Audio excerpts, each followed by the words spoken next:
Hi everyone, welcome back for another Oakville Gallery Home Studio Friday.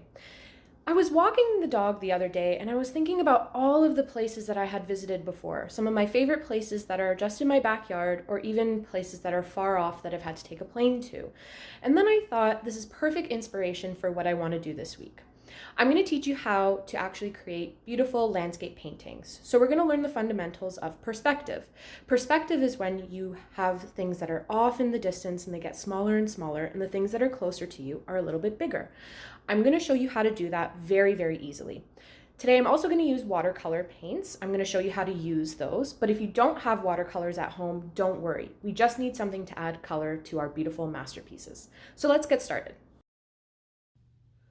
Okay, so I have everything that I'm gonna need for today's project out. Again, like I said before, I'm gonna be using watercolor paints, but you do not have to use watercolor paints. If you have pencil crayons, markers, crayons, anything that you can to add color to your artwork, that will work perfectly. Or you could even just have it done in pencil. It really is totally up to you. You can try your hand at shading, would look nice with your landscape drawing. Whatever you have on hand works for this. Really what we're trying to gain from this today is actually learning how to draw a proper landscape.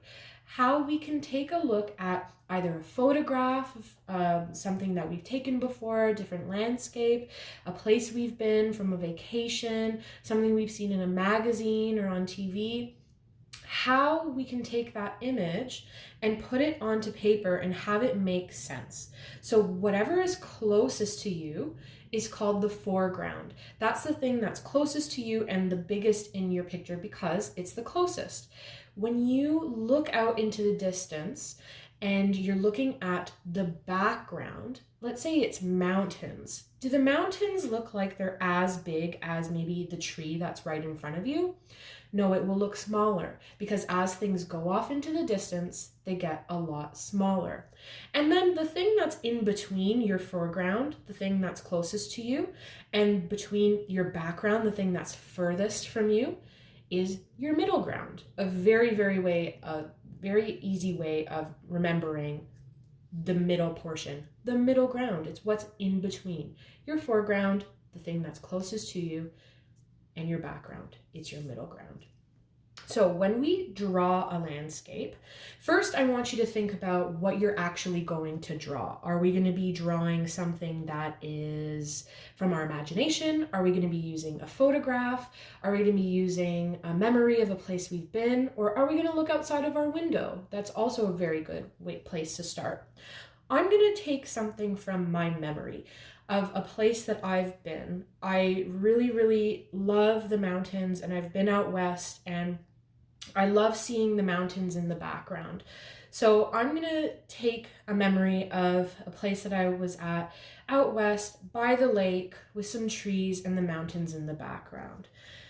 The first thing to start with our drawing, when drawing a landscape, do you think we're going to draw what's furthest away in the background or what's closest to us in the foreground first? We're going to do the foreground. It's easiest when you're layering what you're drawing, and I'm going to show you exactly why. We'll see exactly why that it's easier to start with our foreground. So within my memory of this place, this landscape by the lake, I was standing on some rocks. So I'm going to start by drawing just roughly, and you want to start with your outline first. It's always easier to add details later. Do not worry about details right now. Going in, if you're coloring, if you're going to shade your rock a certain way, or if you're going to go in and paint as you draw. No, we're going to get our drawing done first and just an outline to get the idea of our composition. The composition is the entire image. We're going to get our idea, that composition, on paper. So then it makes it way easier to add our color or our shading or any of our details. So there were rocks, right? And so I was standing on these rocks and they were just jagged and they kind of created an uneven surface. But this is where I'm standing. Imagining I'm looking out. I'm in the moment of looking at my landscape and I'm standing here. And I'm on these rocks, and on the rocks was this incredible tree. So I saw this tree and I loved it because it really framed this view of the mountains in the background and the lake that I saw. It was just incredible. And it had these really weird looking sort of like bushes on there of the leaves. They created these beautiful shapes. If you've ever been up north in like Muskoka area, they have these beautiful trees where all the leaves sort of create these groups, and they're kind of wonky and they just look like green clouds. So there's this incredible looking tree.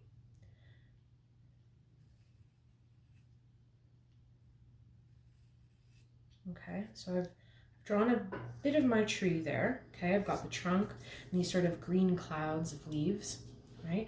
So because the tree was directly where I was standing, it's large. It's going to be one of the biggest things in my actual landscape drawing because it's the closest thing to me. It's the perfect way of remembering. The closer it is, the bigger it is. Don't worry about any of the lines overlapping. You can go in and erase if you like. You don't have to though. It's totally up to you. Doesn't really matter. We're not really worrying about those details right now. But because I'm using watercolors are pretty see-through when you put them onto your paper. I don't want to draw too dark on my paper. Okay, so I've got the outline done. That's perfect. I can already see a landscape coming to life in my drawing. I've got my rocks here, my big tree, because it's the closest thing to me. So it looks to me that my foreground is done. The foreground being the thing that's closest to me. Our 3 layers of our landscape drawing. Our second layer of our landscape drawing is our middle ground, middle between the foreground and the background. Now in my middle ground, there was a lake separating me from the mountains in the distance. So my middle ground is going to consist of a lake. So I've got my lake here. I'm just going to start running it nice and straight. So, across. Perfect. I'm already seeing my middle ground, my landscape's coming to life. The reason why I stopped my line here is because there was sort of an island that was in my middle ground. The lake was sort of filled with these beautiful islands, and they had these trees and that, but I just want to sort of put this little island right in the middle. That's perfect. My middle ground is done. How easy was that? So I have my foreground with my tree, the rocks that I've been standing on. I have my lake, my middle ground done here with the water and that little island there. And now I'm already moving on to my background. And as I said before, in my background, in the distance, were these beautiful mountains. And they looked so small because they were off in the distance. But if I went across this huge lake, if I went all the way across there, they would have been huge. It would have taken me days and days to climb to the top of these mountains. Even though the mountains are huge, because they were so far away, they're extra tiny in my drawing. So starting my background, because my middle ground, the line is here, right? I have a horizon line that I've created. A horizon line is so easy to remember by just remembering that it's where your land meets the sky. And that's it. So right now I have a horizon line, but once I put my mountains in, my horizon line is going to change. But as my lake ended, I saw all of these little trees. They looked so tiny because they were so far away from me. So I just kind of want to do an outline. All these beautiful, what they look like evergreen trees to me. So now I've got all these little trees here, and they're far off in the distance, and that's the beginning of my background. Then I had mountains. So I remember there being this one that just sort of came up like that. Oh, perfect. One mountain already. And there's another one that was a little bit smaller. Then another one.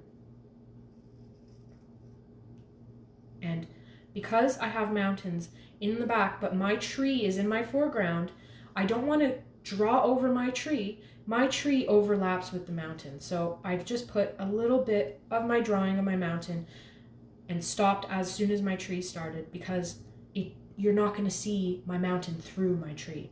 My tree is closest to me. So now I have some of my mountains, and there were even other ones behind those mountains, just peeking through. And those are going to be even smaller because they're even further away than the mountains that I've just been drawing. And I remember them having a little bit of like snow caps on there. So I kind of want to capture that and draw my snow caps. And that's it. So now I have a new horizon line. Before my horizon line, before I started my background, I had a perfectly straight horizon line. If I didn't have anything in the back, it was just lake as far as I could see. Imagine when you're at the beach and you see the beautiful sunset, right? It's just water as far as the eye can see, and the water meets the sky, then it would have been my horizon line. But I wasn't drawing the beach. I was drawing these mountains that I saw across the lake with all these little trees. So now my horizon line has changed, and it's not straight at all. It's the tops of these mountains where the land meets the sky. So I have mapped out my landscape drawing. I have a foreground, I have a middle ground, and I have a background. The biggest thing is the tree and these rocks that I'm standing on in this image, and they are at my foreground. Those are the biggest. Then it gets a little bit smaller, and I have my middle ground of my island and my lake. And then my smallest bits, these mountains, which this tree would look like one of those trees if it were over there. It's so big, but because it's far away, it's extra tiny in my drawing. So now I have the perfectly drawn landscape for me to start painting. Now, I need to start thinking about what colors I want to use. And this is where you're going to come in, and you can go in and sort of erase all these little bits that you don't like, and you can fix it up. You can find if there's a little bit of empty space and you're feeling like, oh, this is a little bit boring over here, I'm going to maybe add another rock to fill up that part.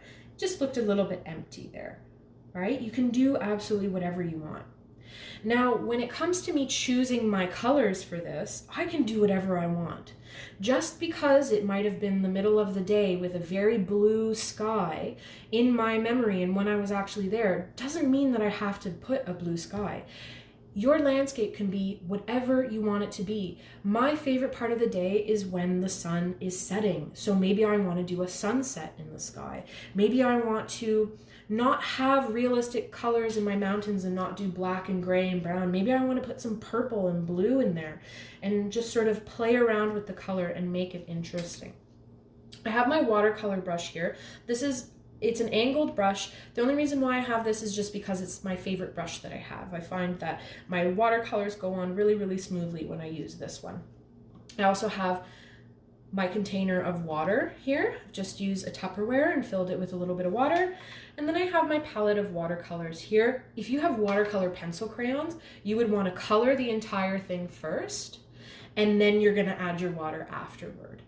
But this is a time for you guys to do whatever you like with your coloring. I've just chosen watercolor because I feel like I haven't done it in a while, and I want to make use of the materials that I have. Now, the easiest thing for me to do, I think, to actually start with is maybe I want to do my sky. And I'm going to go in here. I'm going to get my colors mixed. I'm going to start off with a bit of red. I'm just going to get this on. Oh, it's like this beautiful sort of plum color.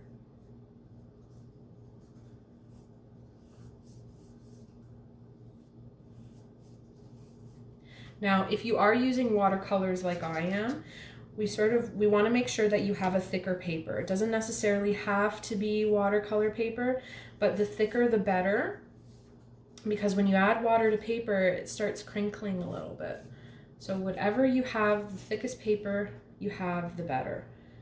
Okay, now because I'm doing that sort of sunset-y sky, I want to go in with a little bit of yellowy orange. I'm going to add my water here. If you're using pencil crayons, you can blend these colors.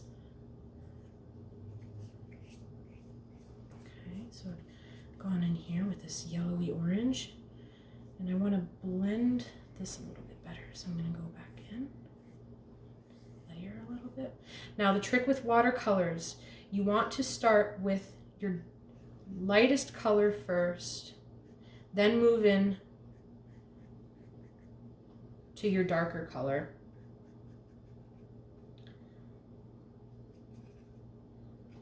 Because it's easier to blend. Okay, so I think I've filled up my sky. That's perfect. Okay. Next up, I'm going to do my water, I think. Yeah, I'm gonna work on my water. And I'm gonna add something bluey, but I also kind of want to reflect my sunset sky that I created. Quite liked it. So I just want to do a little bit of blue sort of at the front here, and because the sun is setting, I'm going with like darker blue a little bit, just a little bit more grayish, because it's not going to be, it's not reflecting that beautiful bright blue sky that we see during the day. It's getting darker, the night is coming. It's perfect.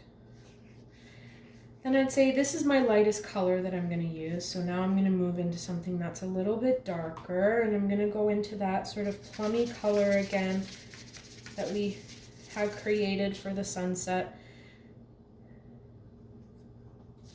Mix up my colors a bit. We're going to go in and sort of create that beautiful reflection on the water. And again, when I want to actually blend, I'll just get this in there. Perfect. Okay, my landscape is coming along. Next up, I think I'm going to work on this island here. And I think it's going to match my rocks here. If I remember correctly, what I saw that day, but also what I want to include in my landscape drawing is this being sort of the same rocks that I was standing on. And they sort of had like a bit of brown, and then they clean my brush off, and they sort of got sort of green at the top, like they had sort of a bit of grass on them.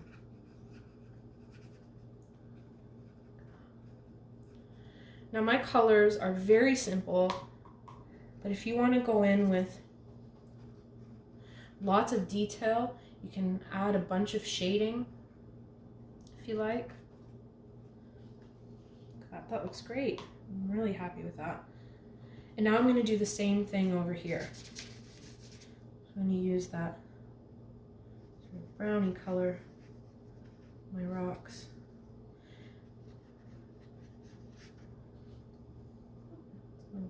Got a little bit of brown there.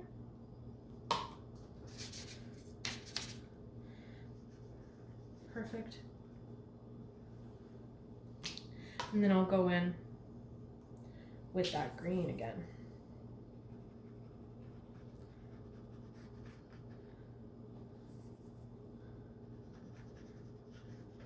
Perfect.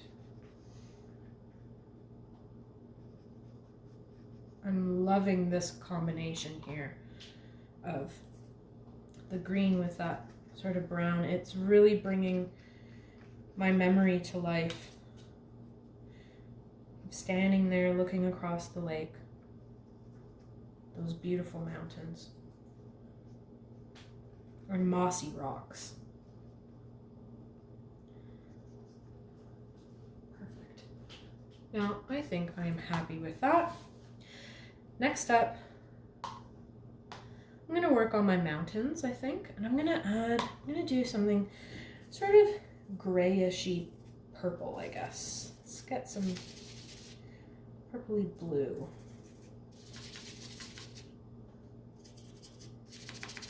Nice. And I just want to go in nice and light with that. I don't want them to be too purple. Oh, that's looking great. Okay, so now I've got my purpley-ish mountains.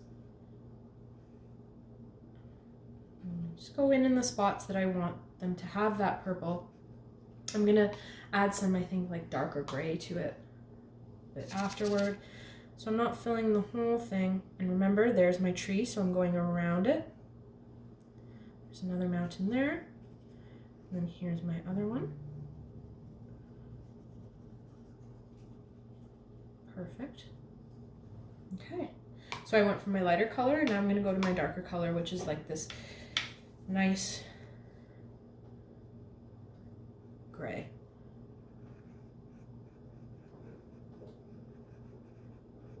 I'm going around that tree line I had drawn. And don't worry about that thick line that separates. You can go in after you clean your brush a little bit, and you can just sort of blend it with that purple. It works perfectly. So I want this to show that this mountain is behind there. So I'm going to do it a little bit darker and add a little more of that gray to it. Just like that. Okay, so far looking good. I'm going to fill in all my other spots that I have that gray.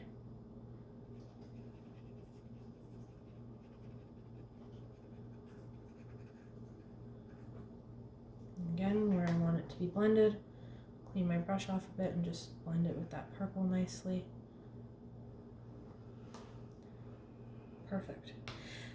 Now, because I kind of want my snow caps to stand out a little bit, I'm just going to go in and do a soft outline around my mountain to have it stand out a little bit more against my sunset sky.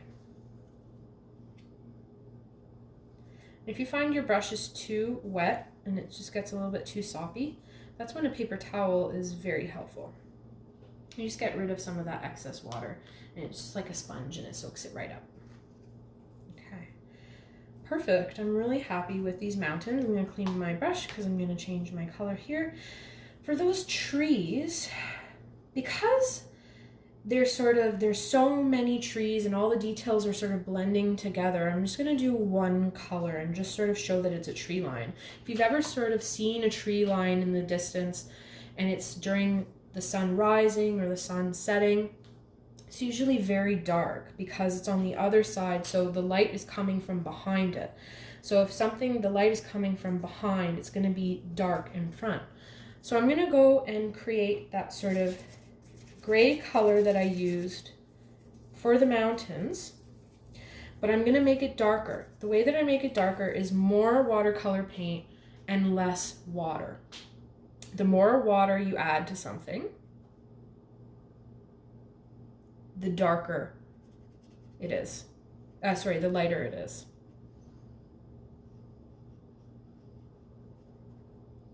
Okay, I want to sort of create this line as a guideline for myself.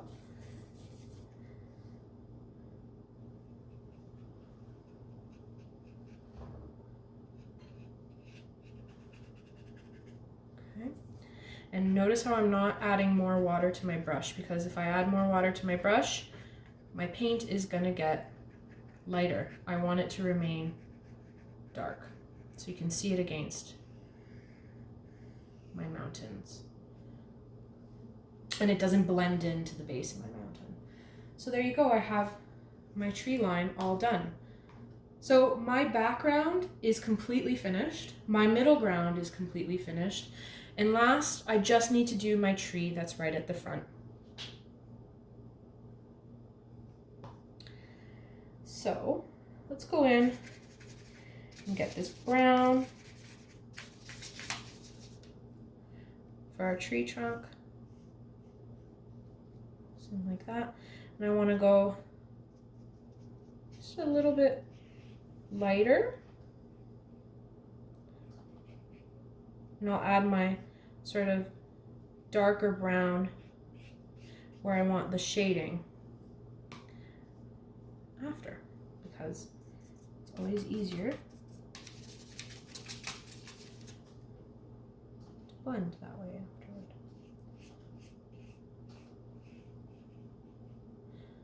There, and then I want a little bit of dark here and in there. Okay, so my tree trunk is done. Last but not least, I need to do my leaves. So let's go in with our lighter green. I want this to sort of pop a bit more. I'm going to use a lighter green that I did on my mossy rocks. A little more vibrant. It is right in front of us, after all. It's the closest thing we're seeing. So we're going to see it in way more detail than our back mountains. We're going to have a lot more detail in things that are closer to us.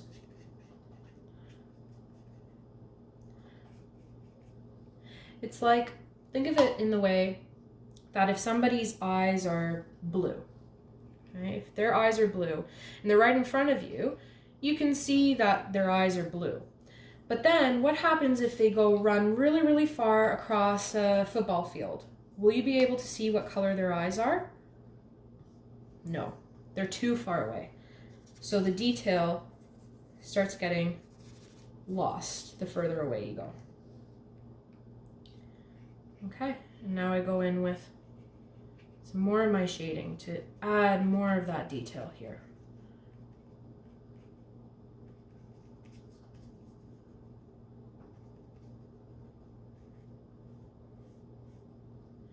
I sort of want to do it a little bit rougher with my brush because, well, I want it to sort of give the texture and effect of leaves.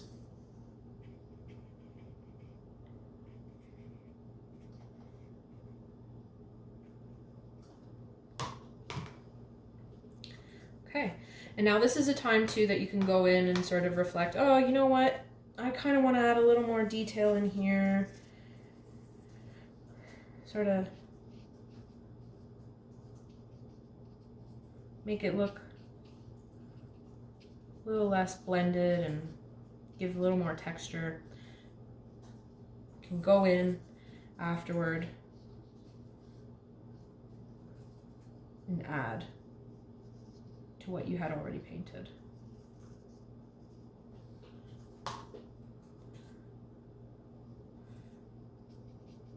Show some moss at the bottom of that tree.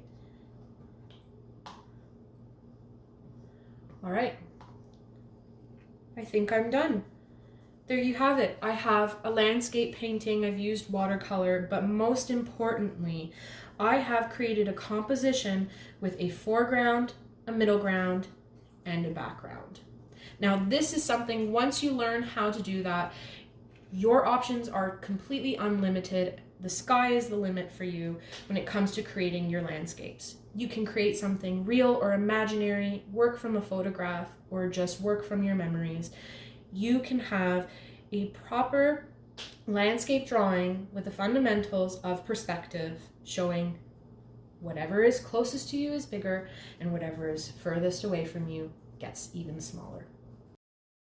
All right, guys, thank you so much for creating beautiful landscape masterpieces with me today. Again, just like all of our other home studios, you can find the step-by-step PDF on our website just underneath the video below. And again, we would love to see what you've created with us today and just ask you to use #OG Home Studio, and I would love to see what you've created and where you've traveled to in your paintings, whether it's what you can see from out your window or a memory of a place that you've been before, or if something from your imagination or somewhere that you'd like to go in the future. I'd love to see it, and please share so we can add some color to everybody's day. I'll see you guys next week, Friday, 3 p.m., same time, same place. Bye, everyone.